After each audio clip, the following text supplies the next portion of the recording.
السلام عليكم ومرحبا بكم. معكم أم سيدي محمد. اليوم إن شاء الله راح نشارك معكم حلوة الصابلي معشوقة الجماهير. هاد الحلوة مطلوبة بشكل كبير، ومستحيل طاولة العيد تكون خالية من الصابلي. اليوم جبته لكم بمقادير مضبوطة، يقطع لكم كمية ما شاء الله. نقول لكم ما تراتوش الوصفة تاع اليوم.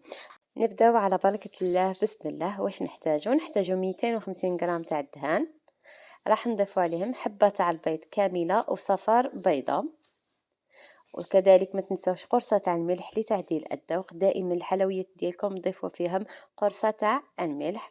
وراح نضيفوا كاس تاع سكر كلاصي، سكر ناعم. هنا السكر تاعي غربلته باش ما يبقى ليش فيه هذيك الحبيبات.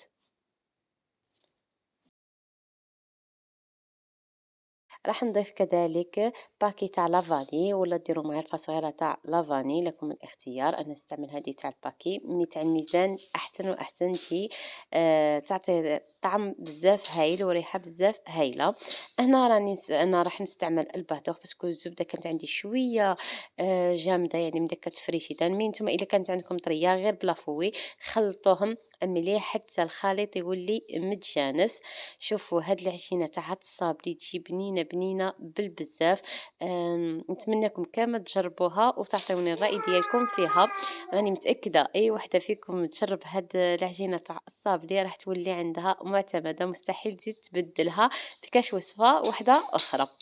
هنايا خلطت مليح بالباتوخ حتى هذاك الخليط ولا لي متجانس، والدهان بدا يتبدل اللون ديالو ولا لي تقريبا ابيض. هنايا تعرفيه بلي صاي راها واجده. نروحو نضيفو المكونات الباقيين. راح نضيف كاس تاع مايزينا واللي هي النشاء، وراح نضيف كذلك باكي تاع خميرة الحلويات، الوزن 10 غرامات.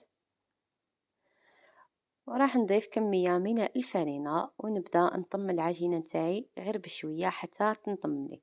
العجينة نتاعكم جامي تعجنوها، غير بالأصابع ديالكم طموها. ثاني حاجة، العجينة نتاعكم تاع أي حلوة باصة بليح، أي حلوة واحدة أخرى ما لازمش تقصحوها بزاف، يعني تضيفوا لها الفرينة حتى تولي ناشفة معكم بزاف. لا لا، لازم القوام ديالها يكون شوية أطري هكا باش الكاطو نتاعكم يجيكم مقرمش ويجيكم هشيش وبنين.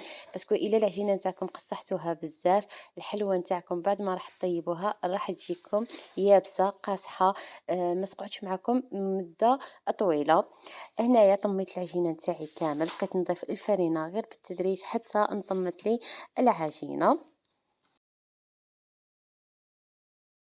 وهنايا بعد ما انطمت لي العجينه لازم القوام ديالها يكون كيما هكا، كيما راكم تشوفوا في الصوره، يعني اطري ما تقصحوهاش بزاف. هنايا نروحوا نحلوها. لازم نديرو هكا ساشي من التحت وساشي من الفوق باش نحلوها بيناتهم. والعجينه اللي تبقى لكم غطوها باش ما تيبسلكمش.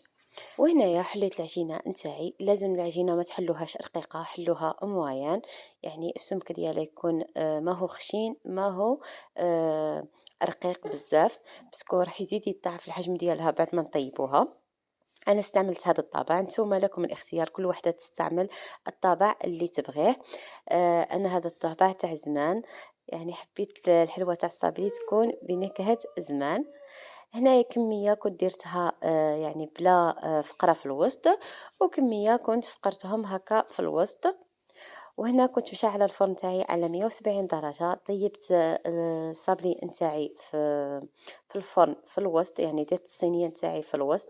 طيبته غير من التحت، باسكو كي تشعلوا الفرن تاعكم 170 درجة وديروا الصينية ديالكم في الوسط، الكاطو راح يطيب لكم من التحت ومن الفوق. كذلك كنت فرشة على الصنيوة نتاعي ورق الزبدة، وكذلك تقدروا انتم ترشوا الفرينة. هنايا فوت فقرت الحبة تاع الكاطو وديروا الكمية، يعني ديري قد مفقورة قد اللي ماشي مفقورة. وهنايا هذه هي الحلوة نتاعي بعد ما طابت، خرجتها من الفرن. شوفوا لي حبيباتي، الحجم ديالها ما يتغيرش، الشكل ديالها ما يتغيرش، تجي ما شاء الله. نتمنىكم يعني تجربوها، راني متأكدة باللي تنال الإعجاب ديالكم. وطيبتها يعني ما شاء الله. شفتوا كي ديروا الصينية تاعكم في الوسط، يعني راح تطيب لكم كيما من التحت كيما من الفوق، ويجي اللون ديالها ذهبي. هنايا فرشت ورق الزبدة وحطيت الكاطو نتاعي كامل هادوك اللي فيهم فقرة في الوسط، وفوتت هكا بخطوط تاع الشيكولا على الحلوى ديالي. واللي ما تحبش دير خطوط تاع الشيكولا تقد دير سكر كلاصي، لها الاختيار. ولا تقدو تدهنوه بشوية تاع الكوفيتير وترشوه بقوقة ولا اي مكسرات يكونوا عندكم ولا نواد كوكو. انا هنايا فوت عليه كامل هكا بخطوط من الشيكولا. من بعد حبيباتي رحت لهنايا جبت المربى نتاعي ولا الكوفيتير. من بعد لصقت كل حبة مع أختها. شوفوا لي الشكل ديالو كي جا يشهي والله، غير تاكلو هكا وما تشبعش منه بلا ما تلصقه بالمربى. أنا هنايا كان عندي المربى تاع المشماش، مي ضفت لها عطر الفراولة. جا واحد المربى يشهي شهيتكم في الجنة، باسكو كنت حابة هاد اللون. نتوما كان يكون عندكم هكا مربى تاع المشماش وتحبوا يكون عندكم اللون كيما هكا كيما اللون تاع الفراز، ضيفوا له عطر الفراولة، راح يجي بزاف هايل. وهنايا في الوسط عمرت له هذيك المربى باش يجي الشكل ديالو بزاف شباب. نتمنىكم تجربوا الوصفه تاع اليوم وتنال الاعجاب ديالكم. الوصفه تاع اليوم بزاف سهله، توجد لكم بالخف، اي وحده مبتدئه تقدر تجربها. واذا كانت الوصفه تاع اليوم نالت الاعجاب ديالكم ما تنساوش تدعموني بالجام. واذا كنتي حبيبتي اول مره تشوفي القناه ما تنسايش تشتركي وتفعلي زر الجرس هكا باش يوصلك كل ما هو جديد. هنا في الاخير هذه هي الحلوه نتاعي في الشكل ديالها النهائي، تشهي شهيتكم في الجنه. نقول لكم ما تراطوش الوصفه تاع اليوم ولازم تجربوها. ودوكا ما بقى لي غير نقول لكم نضرب لكم موعد عن قريب ان شاء الله. مع السلامه.